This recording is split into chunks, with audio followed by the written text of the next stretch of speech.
Comrades, hear me. The world you inhabit is not a world of your own making. It is a world designed by others, a world in which the fruits of your labor are stolen, your time commodified, and your very humanity reduced to a mechanism of profit. Look around you. See the factories that rise like temples to greed, the offices that hum with the invisible chains of submission, the cities glittering with wealth built upon the sweat of those who have nothing. Is this life? Is this meaning? No. When work loses its purpose, when it becomes merely a tool to enrich the few at the expense of the many, life itself turns hollow, and the spirit of the worker begins to fade. The capitalist system, ever cunning, has trained you to accept this emptiness as normal, as inevitable. You rise each day, perform your tasks, obey your superiors, and at the end of the week you receive a wage that is but a fraction of the value you have created. This is not justice. This is exploitation. Every hour you spend in monotonous labor, every task performed without joy or recognition, is proof that capitalism thrives not on your well-being, but on your alienation. Your labor, the essence of your creativity, your intellect, your life force, is turned against you, made to serve accumulation and profit instead of human flourishing. Understand this. The emptiness you feel is not personal failure. It is structural oppression. It is a reflection of the system that tells you your worth is measured in coins, your potential in productivity, your dreams in deadlines.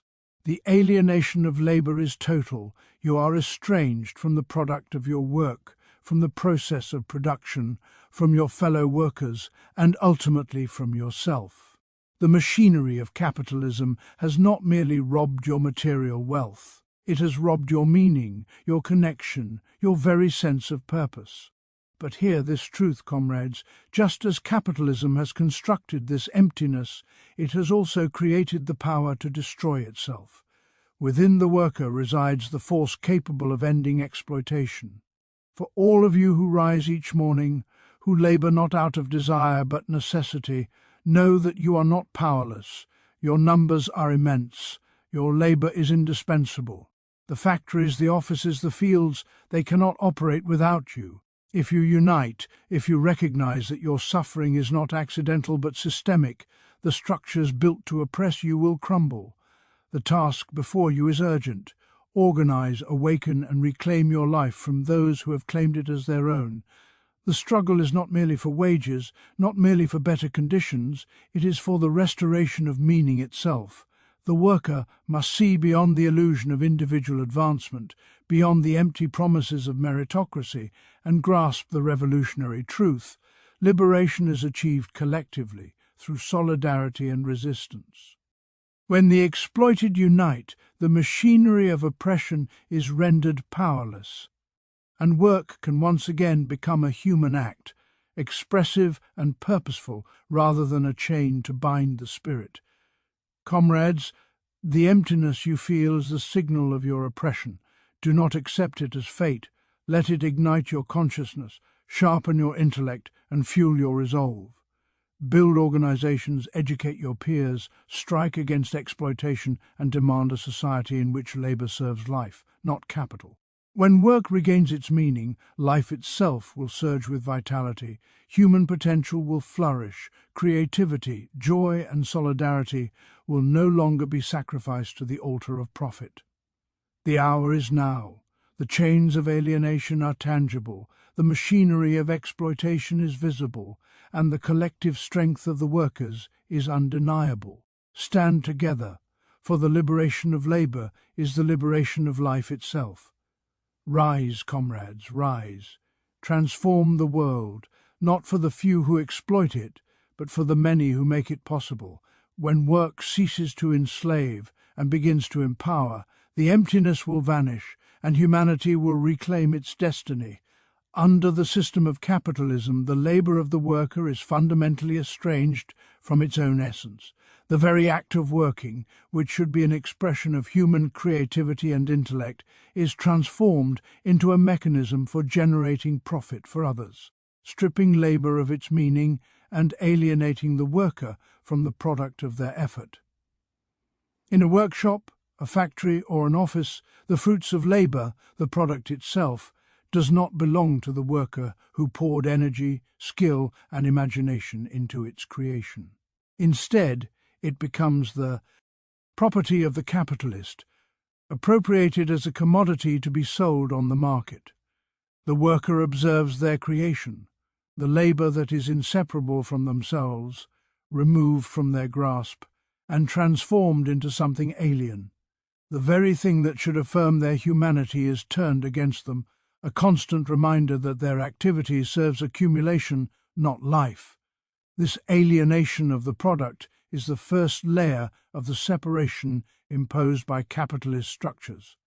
The worker cannot enjoy, shape, or truly own what they create. Their relationship to the output is mediated entirely through wage, profit, and consumption controlled by others. What could have been an act of expression becomes a transaction, and the essence of work as a manifestation of human potential is denied. Equally profound is the alienation from the process of labor itself. Under capitalism, work is rarely organized to satisfy the creativity, intellect, or initiative of the laborer. It is structured according to efficiency, control, and the maximization of profit. Tasks are divided into repetitive motions, specialized functions, and mechanized routines designed to extract the greatest output for the least expenditure of wages. The worker no longer experiences the act of labor as a whole, holistic process. Instead, each gesture is reduced to a fragment of a machine, each decision dictated by the pace and logic of capital. The process that once allowed humans to engage with materials, ideas, and production as a reflection of their knowledge and skill is now alien, constrained, and controlled. The worker becomes a cog in a machine, acting not according to desire, curiosity, or purpose, but according to external commands and the imperatives of profit. The very motion of the hand, the application of intellect, and the expenditure of physical and mental energy are no longer expressions of self, but tools of exploitation. The worker's experience of labor is not fulfillment, but exhaustion, not mastery, but submission, not creation, but estrangement from their own abilities. Furthermore, labor under capitalism alienates the worker from its purpose. Work is no longer a means to achieve human well-being or collective flourishing. It becomes a means to survive, to earn a wage, and to satisfy the needs dictated by a system that values profit above life. The worker toils not to realize personal or social potential, not to develop skills or enrich culture, but to secure the bare necessities imposed by a society organized around accumulation. The purpose of labor is externalized and removed from the worker's own intentions.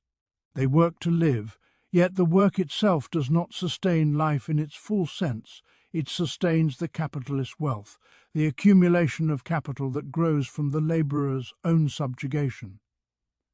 Every hour spent in meaningless repetition, every task performed under duress, reinforces the understanding that labor is a burden imposed by necessity rather than a joyful expression of creativity.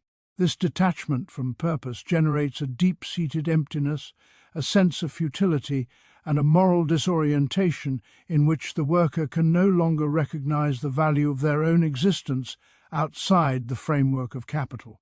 The more labor is dedicated to serving capital, the less it serves life, and the more the worker feels disconnected from themselves, from their community, and from the world they help sustain. Alienation under capitalism is not merely a psychological or emotional state, it is a structural condition embedded in the organization of production and social relations. The worker's separation from the product, the process, and the purpose of labor is intentional, a necessity for maintaining the dominance of the capitalist class. If the worker could freely engage with their labor, control the process, and enjoy the fruits of their work, the system of private property and exploitation would collapse. The mechanisms of alienation are designed to make labor a commodity, to ensure that the worker's life energy is available for extraction and that their consciousness remains confined to survival rather than collective liberation. This alienation has profound consequences beyond the workplace. It shapes society, culture, and consciousness itself. When work ceases to be meaningful, the worker's sense of self, community, and humanity is undermined. Individuals are isolated from one another because labor is competitive and hierarchized. Creativity is stifled because innovation threatens standardized efficiency, and the capacity for collective action is weakened because consciousness is diverted toward the mere endurance of work. Yet within this alienation lies the potential for awareness and resistance. When the worker recognizes the estrangement inherent in their labor, they can perceive the injustice of the system and the collective power they possess. The very conditions of alienation create the material basis for class consciousness, for solidarity, and for the possibility of reclaiming both labor and life from the dominion of capital. A sense of emptiness.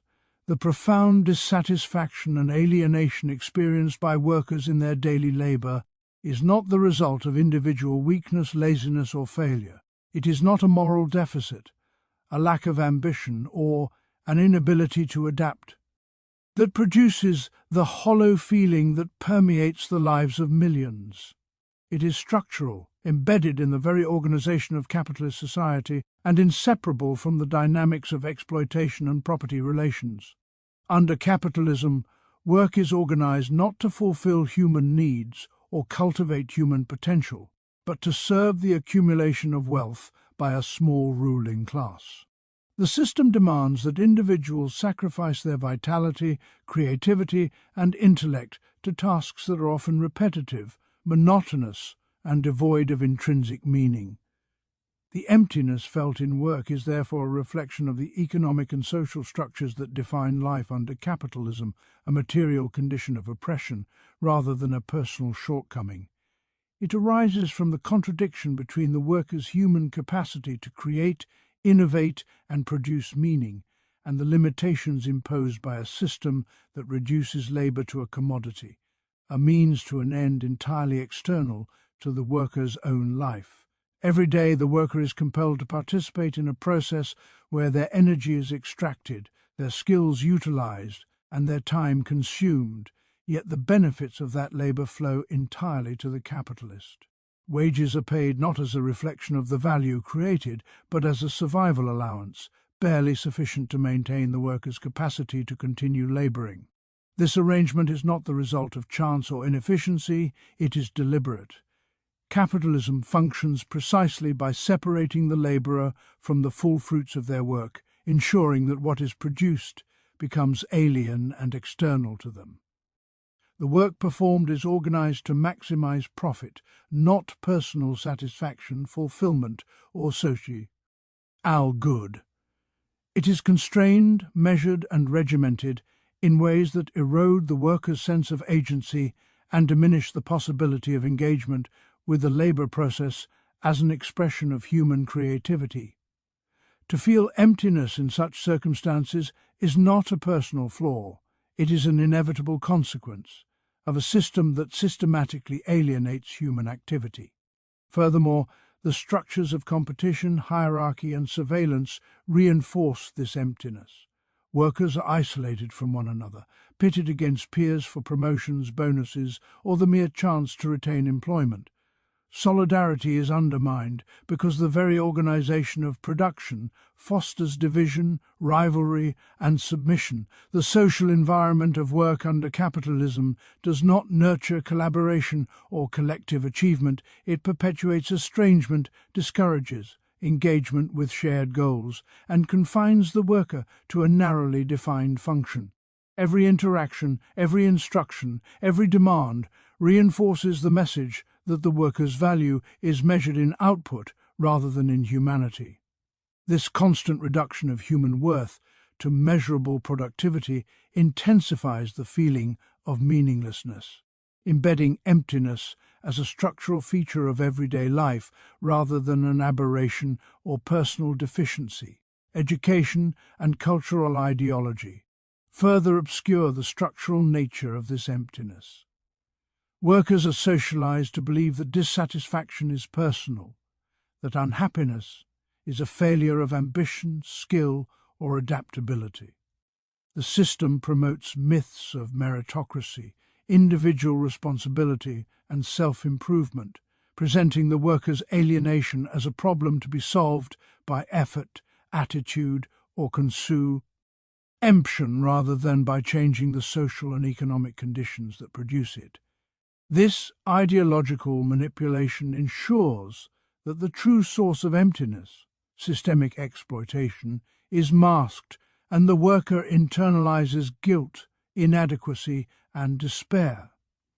The result is a profound disorientation in which the structural nature of alienation is obscured, while personal inadequacy is falsely emphasized, trapping workers in cycles of self-blame and resignation. It is crucial to recognize that this emptiness is inseparable from the logic of capitalism. The system cannot function without it. Labor must be alienated, repetitive, and coerced to maintain the surplus value that sustains capital accumulation. If work were fully meaningful, if labor were fully integrated with human potential, the capitalist system would be unsustainable. The structural nature of emptiness is therefore a deliberate and necessary condition of exploitation, not a side effect or incidental consequence. Every monotonous shift, every repetitive task, every instruction that reduces human initiative to a mechanical action reinforces the structural emptiness inherent in wage labor. Yet, within this recognition lies the potential for understanding and resistance. When workers see that their dissatisfaction is not a personal failure but a product of structural exploitation, they gain clarity and consciousness. The emptiness becomes a signal, not of inadequacy, but of injustice. It illuminates the boundaries of capitalist domination and reveals the collective power of those who labor. By understanding the structural nature of their condition, workers can organize, unite, and demand a transformation of society in which labor is meaningful, in which work serves life rather than capital, and in which human creativity, solidarity, and purpose are restored. The power of workers is not theoretical, it is material, inherent, and enormous. It is the power embedded in the very act of labor, the power to create wealth, to shape society, and to sustain civilization itself. Yet under capitalism, this power is systematically obscured, fragmented, and misdirected, leaving workers unaware of the force they collectively wield. Each worker alone may feel powerless before the vast machinery of capital, before the factories, offices, and markets controlled by the ruling class. Yet the reality is that it is precisely the workers' collective labor that sustains every facet of society. Without the hands, minds, and efforts of the many, production would halt, commerce would cease, and the wealth accumulated by the few would vanish. The illusion of power residing in the capitalist is dependent entirely upon the compliance and labor of the workers themselves. It is only through the estrangement of labor, the fragmentation of solidarity, and the imposition of hierarchy that this power is hidden, and yet the potential to overturn exploitation remains present in every workplace, every industry, and every community of laborers. The collective power of workers is both practical and revolutionary. It is practical because it is grounded in necessity. The system cannot function without labor. Capitalists depend entirely upon the uninterrupted flow of work to generate profit, to sustain the accumulation of wealth, and to maintain social order. The extraction of surplus value, the essence of capitalist exploitation, is entirely dependent upon the laborer's compliance. This dependence creates an inherent vulnerability within the system, a fault line that workers can exploit when they recognize their shared interests. When workers act together, whether through strikes, collective bargaining, or organized resistance, the balance of power shifts. The very structures that seemed immovable Factories, transportation, distribution and production networks become contingent upon the participation of the working class. Every slowdown, every refusal to submit, every united action demonstrates the material reality of worker power, revealing that the system exists not independently, but because of their labor. Revolutionary potential is inseparable from this collective power. Capitalism relies upon the alienation, division, and competition among workers to prevent their realization of collective strength. By fragmenting labor according to skill, position, and hierarchy, by promoting rivalry and individualism, the ruling class conceals the fact that the workers' shared interests are far greater than any incentives offered to divide them. Yet when the working class awakens to this truth, when they perceive the systemic nature of their exploitation, their collective power becomes a force capable of dismantling the very structures that oppress them. Organization, solidarity, and consciousness transform labor from a mechanism of subjugation into a weapon of liberation. The worker who recognizes the commonality of their struggle no longer sees colleagues as competitors or obstacles, but as allies in the pursuit of emancipation. The realization that the same system exploits all laborers equally binds them together, creating the conditions for united action on an unprecedented scale. Collective power manifests not only in the immediate disruption of production, but in the broader capacity to reshape society. When workers unite, they can demand not just higher wages or better conditions, but a fundamental restructuring of social and economic relations. The potential of organized labor extends to the creation of a society in which wealth is distributed according to need rather than ownership, where work is meaningful, purposeful, and fulfilling, and where the alienation of labor is replaced by human creativity and cooperation. Each act of solidarity, each organized effort, each strike or demonstration is a rehearsal of a society in which workers are no longer subservient to capital, but are the architects of their own lives. In this sense, collective power is both immediate and transformative, practical and visionary. Education, communication and organization are central to realizing this power. Workers must not only recognize their collective strength, but also develop the structures to wield it effectively. Unions, councils, assemblies, and other forms of organized action provide the means to coordinate efforts, articulate demands, and resist the pressures of a system designed to fragment and control them. The consciousness of shared exploitation and the knowledge of structural oppression are the tools that convert latent potential into decisive action. With organization comes strategy, with strategy comes leverage, and with leverage comes the ability to challenge the foundations of capitalist authority. The collective power of workers is inseparable from the class struggle itself. The ruling class cannot withstand the conscious, organized, and united action of those who produce the wealth upon which society depends.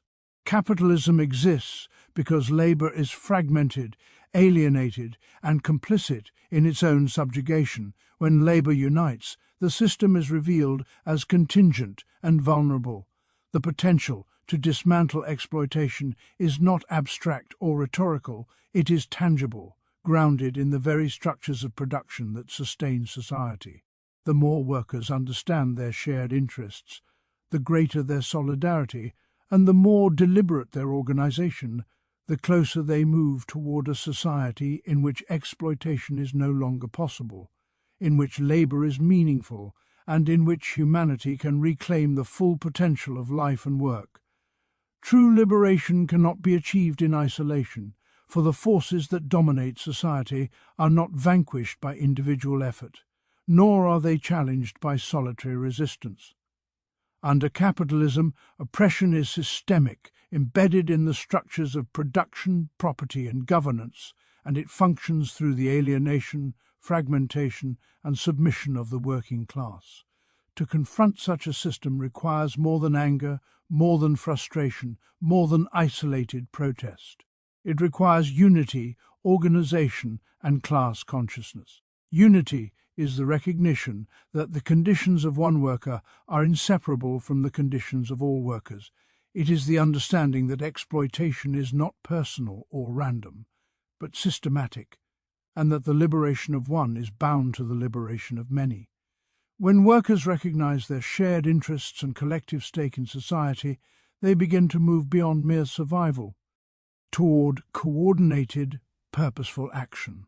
The solitary worker may be powerless, subject to dismissal, coercion, or manipulation, but a united body of labor cannot be ignored. Unity transforms scattered discontent into a force that challenges the authority of the ruling class, a force that is visible, organized, and threatening to the foundations of capitalist dominance. Organization is the practical expression of unity. It is not enough to acknowledge shared suffering.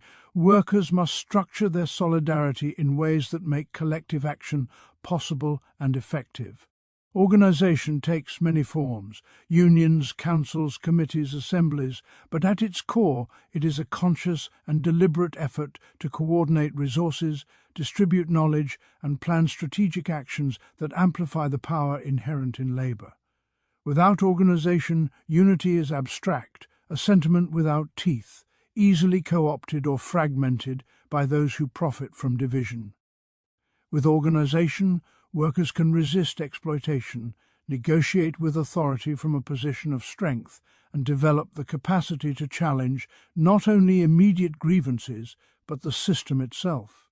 Through organization, labor becomes visible and formidable, a social force capable of shaping policy, production, and social relations, and it establishes the foundation upon which revolutionary change can be constructed. Class consciousness is the ideological and ethical component that completes the triad of liberation. To be conscious of one's class position is to understand the structural dynamics that impose oppression, to recognize the economic and social mechanisms that maintain inequality, and to perceive that the interests of labor and capital are fundamentally opposed. Class consciousness allows workers to see beyond the illusions of meritocracy, competition, and individual advancement, and to recognize that their liberation cannot occur within the logic of a system designed to exploit them. It is the mental and moral awakening that transforms dissatisfaction into political action, alienation into solidarity, and despair into strategy. Workers who develop class consciousness are able to identify their allies and enemies, to discern the social and economic laws that govern their exploitation, and to articulate a vision of society in which labor serves human need rather than capital accumulation. Unity, organization, and class consciousness are mutually reinforcing. Unity without organization is impotent. Organization without consciousness is mechanical and reactive. Consciousness without unity isolates the individual and risks co-optation. Together, they form the foundation of revolutionary potential. When workers unite, they discover strength in numbers. When they organize, they transform latent power into coordinated action. When they develop consciousness, they direct that action towards systemic change rather than temporary relief. This triad enables the working class to challenge exploitation not merely at the margins, but at the heart of the social order, to envision and enact a society in which wealth is distributed according to human need. Labor is meaningful and creative, and the alienation imposed by capitalism is abolished. History demonstrates the power of this combination. Wherever workers have recognized their shared interests, organized effectively, and developed class consciousness, they have disrupted the machinery of oppression, achieved significant gains, and transformed societies. Strikes, protests, collective bargaining, and revolutionary movements have succeeded because they were rooted in the understanding that liberation is not individual but collective, that structural change is possible when the exploited act together, and that consciousness transforms action into strategy rather than chaos. Conversely, The failure to achieve liberation is often a consequence of fragmented unity, weak organization, or lack of awareness of the systemic nature of oppression, leaving workers susceptible to manipulation, distraction, and division. The path to liberation is therefore inseparable from collective struggle. Workers must see themselves not as isolated participants in a competitive hierarchy, but as members of a class whose survival, dignity, and potential are shared. They must construct structures that allow for coordinated action, communication, and decision-making, and they must cultivate the understanding that the logic of capitalism is fundamentally opposed to their human flourishing. Only through unity, organization, and class consciousness can the exploited become aware of their strength, coordinate their efforts, and exert the power necessary to dismantle oppressive systems and to build a society where labor, life, and creativity are aligned, and human potential is no longer subordinated to profit. The restoration of meaningful work is not a mere reform of conditions or a superficial improvement in wages. It is the reclamation of human life itself, the recovery of creativity, and the awakening of human potential, long suppressed by capitalist exploitation. Under capitalism, labor is organized for the sole purpose of generating profit, and the worker's role is reduced to that of a tool, a machine, a means to an end that is external to their own needs and desires. In this system, the worker's skills, knowledge, and energies are not cultivated for their own flourishing, but extracted to enrich the few, leaving the many trapped in cycles of alienation, monotony, and exhaustion. Work, which ought to be a site of expression, learning, and growth, becomes instead a source of emptiness, a mechanical routine that drains vitality and severs the worker from the world they help create. To reclaim meaningful work is to challenge this fundamental injustice, to re-establish labor as a process that affirms the human spirit rather than diminishes it, and to reconstruct society in which production is aligned with life rather than profit. Meaningful work is rooted in agency. It is the capacity to engage with one's labor in a way that connects the worker to the process, to the product, and to the social value of the activity. When labor is meaningful, it is not performed merely for survival or external reward, but as an expression of human creativity, intelligence, and effort. The worker sees their contribution as part of a coherent whole, as a tangible and significant act that has purpose beyond the accumulation of capital. The separation between the worker and their work is dissolved, and with it the alienation that has long defined capitalist labor. When the worker can participate fully in the design, execution, and evaluation of their work, when the product of labor belongs to the community or serves human needs rather than private profit, the act of working becomes a source of fulfillment, learning, and self-realization. In such conditions, labor is not a burden, but a means of connecting the individual to society and to the broader project of collective life. Reclaiming meaningful work also restores creativity, which has been systematically stifled under capitalism. In a system that values efficiency over ingenuity and profit over imagination, workers are confined to repetitive tasks that limit the exercise of thought, skill, and innovation. Human potential is not static. It develops in response to challenges, opportunities, and the freedom to experiment. The capitalist mode of production suppresses this dynamic, substituting repetition for exploration, obedience for initiative, and compliance for invention. When work is reclaimed as meaningful, creativity is released. The worker can contribute ideas, adapt processes, and develop solutions that enrich both the activity itself and the society that depends upon it. Creativity transforms labor from a purely mechanical endeavor into a form of human expression, restoring dignity, curiosity, and engagement. The act of working becomes a rehearsal for the full exercise of human faculties. an affirmation that labor can be both necessary and joyful, disciplined and liberating, practical and imaginative. Human potential, long constrained by the structural and psychological pressures of exploitation, is awake. Ned, when meaningful work is restored. Capitalism limits potential by defining success narrowly, externalizing value into money and status, and conditioning workers to accept subjugation as natural. The workers' abilities, knowledge and talents are subordinated to the imperatives of profit rather than nurtured for personal and collective development. When work becomes meaningful, the human being can flourish fully. Skills are developed and honed, intelligence is exercised, and emotional and social capacities are engaged. The worker is no longer a passive participant in an alienating system, but an active agent in shaping society. With the restoration of meaningful work, the worker experiences growth not as an incidental byproduct, but as a fundamental dimension of life. Work becomes a vehicle for self-realization, community engagement, and the pursuit of knowledge, art, and social contribution. Moreover, meaningful work fosters solidarity and collective empowerment.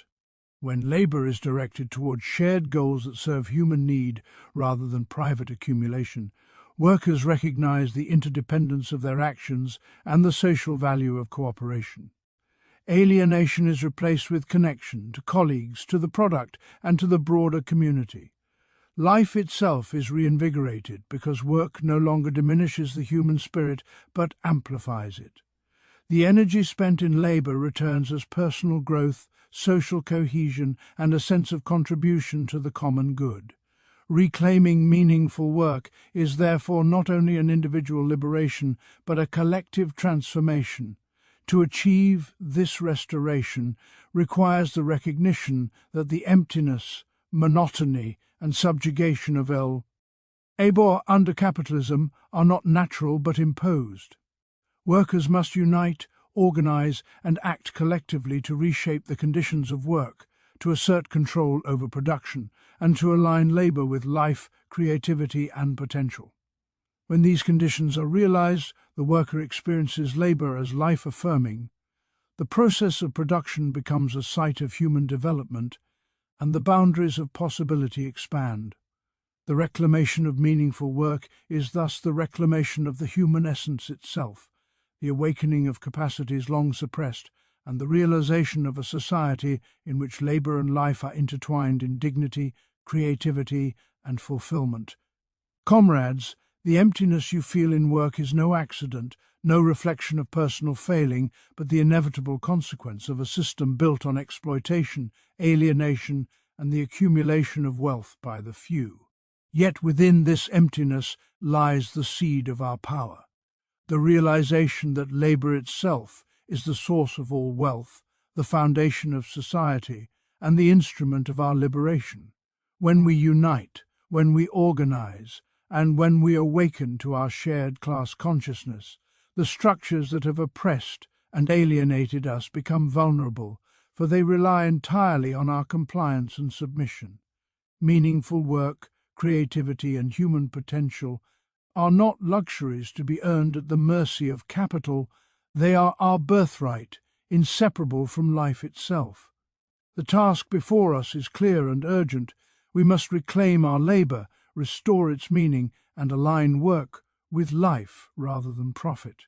We must forge solidarity with our fellow workers, build organizations that amplify our collective strength, and cultivate the conscious-usness that recognizes our exploitation and illuminates the path to emancipation. In doing so, we do not merely improve conditions for ourselves. We transform society, dismantle the chains of oppression, and open the way for a world in which human creativity, dignity, and potential are no longer subordinated to the logic of capital. Rise, comrades, and let the emptiness imposed by capitalism ignite the fire of revolution. Stand together, wield your collective power, and reclaim what has been stolen, the right to meaningful work, the joy of creation, and the fullness of life itself. The liberation of labor is the liberation of humanity, and the hour for action is now.